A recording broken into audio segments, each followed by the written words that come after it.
Bem-vindo todos, bem-vinda todas. Hoje eu vou encabeçar uma sequência de desafios que eu tenho percebido e que eu falei, não, nessa daí eu vou entrar, porque às vezes não dá pra você entrar em tudo, né? Mas entrar no desafio de contar 6 coisas que eu não comento, que não sabem sobre mim. Mas não é não só saber porque é público, assim, uma coisa que eu fiquei pensando quais seriam as coisas que eu não comento e que eu acho que é interessante da gente compartilhar, né? E vou deixar um desafio para você também. Me conta aí na descrição quais coisas que você não comenta com ninguém. Quer saber o que é? Fica aí, porque Farinês já está no ar.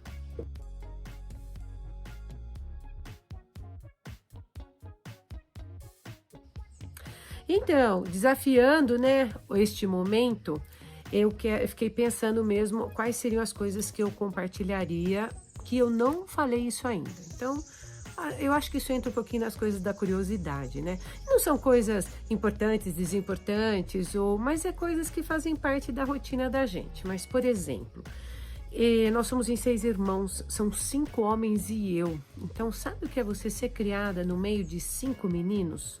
E o quanto eu convivi com isso de molecada? Ou seja, muitas vezes ao invés de ter a boneca, eu também tinha o meu carrinho de rolemã.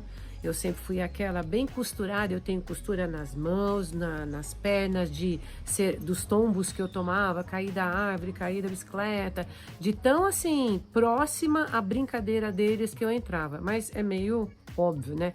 Mas é legal a gente ser a única mulher. E aí a falta de falar de irmãs, eu hoje tenho cunhadas muito legais, mas eu tenho mesmo, de verdade, tenho cunhadas ótimas e sempre tive umas amigas que eu trago, sabe, desde o embalo da minha vida e eu acho que isso acaba fazendo parte, né? Então, única mulher no meio de 5 homens. Uma outra coisa, deixa eu ver aqui, eu tô morando aqui em Jundiaí e eu morei numa época recente em Sorocaba, recente coisa que eu falo aí de não tanto tempo atrás, em que na minha casa não tinha televisão, não tinha nada, porque eu até ficava muito fora, mas eu não fiz tanta questão e eu fiquei um bom tempo assim.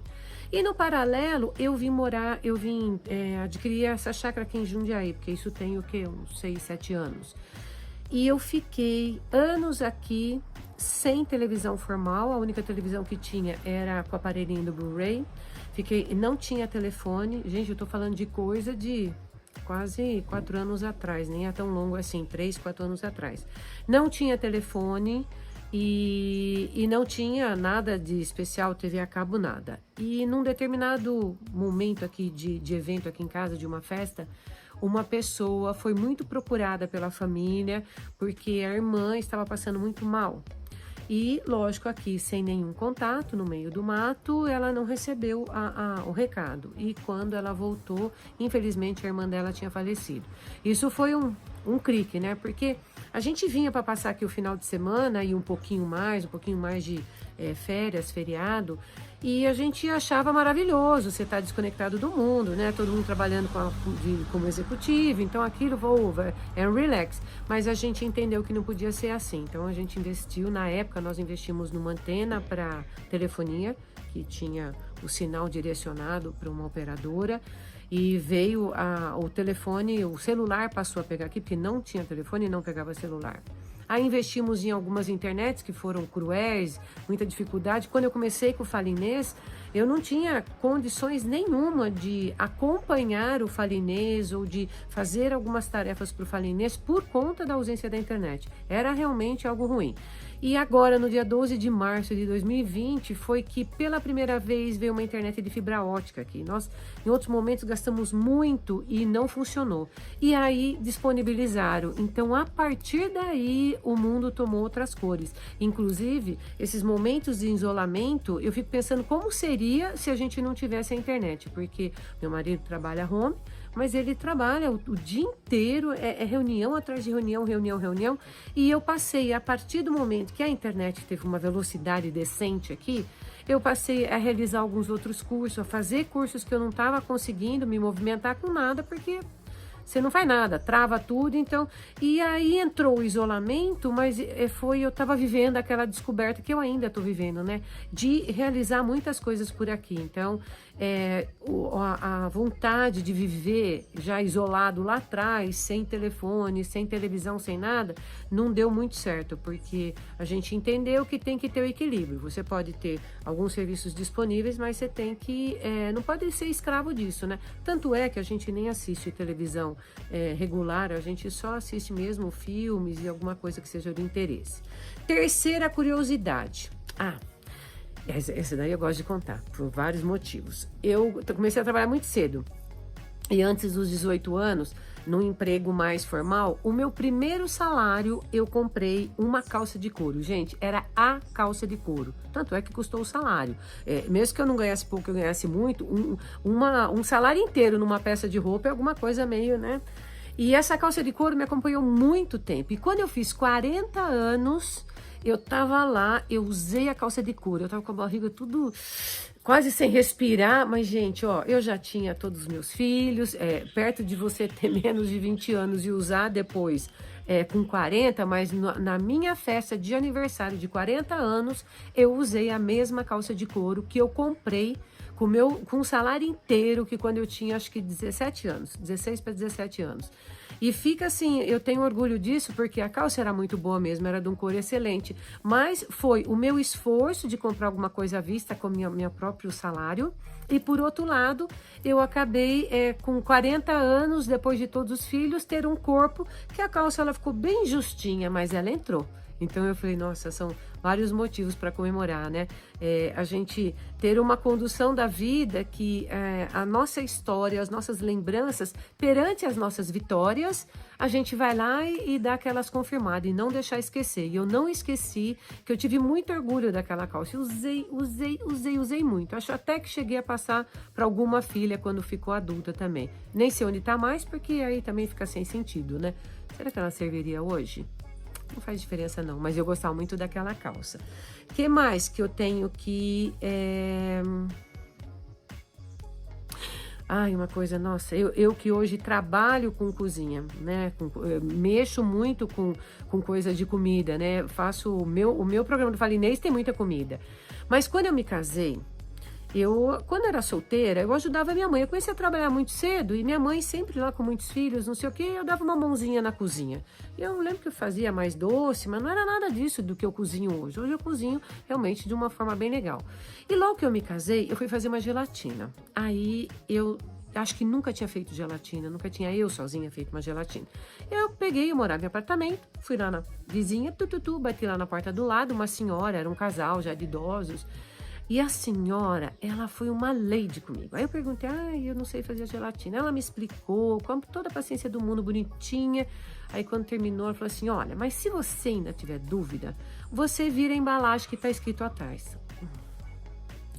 Nunca mais eu perguntei nada, porque eu me senti, sabe, a gente vai, tá lá, trabalha, executiva, não sei o quê, e eu não tive a malícia de virar a embalagem da gelatina, mas foi só aquela vez. Agora, quando eu pergunto hoje sobre as minhas dúvidas, eu percorro outros caminhos antes, que é tentar já ver se não tá escrito, perguntar para alguém que saiba, mas nunca aquilo. E ela foi tão gentil comigo, eu falei, meu Deus do céu, mas eu me senti, isso porque eu sou tonta, né, porque ela não fez pela maldade, ela quis completar a informação, mas o que é isso, você pedir para alguém te orientar a fazer uma gelatina que tá escrito atrás da caixa?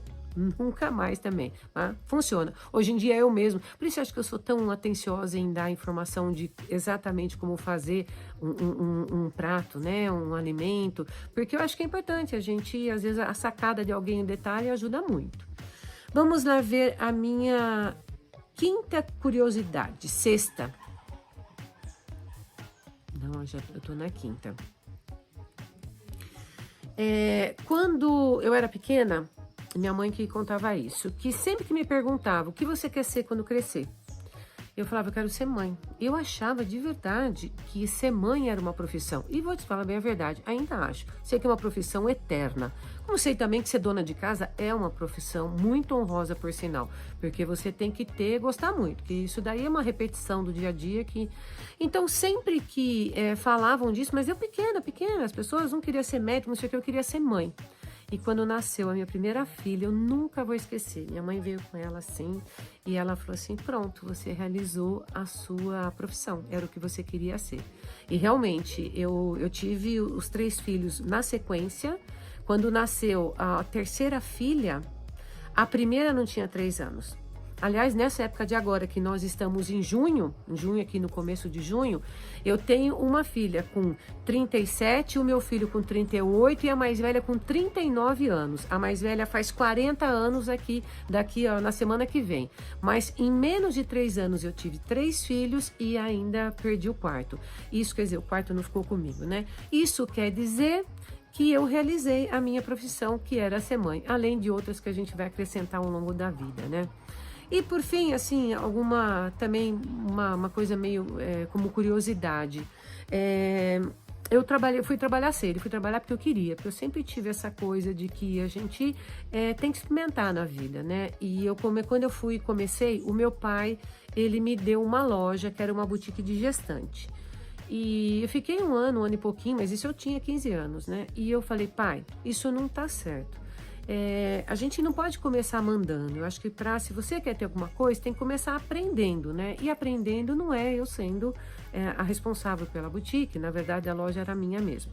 Então eu fui trabalhar numa empresa que eu fui trabalhar na recepção e logo em seguida eu saí e eu entrei numa agência de emprego porque eu quis mudar de atividade. E eu fui recomendada por um banco.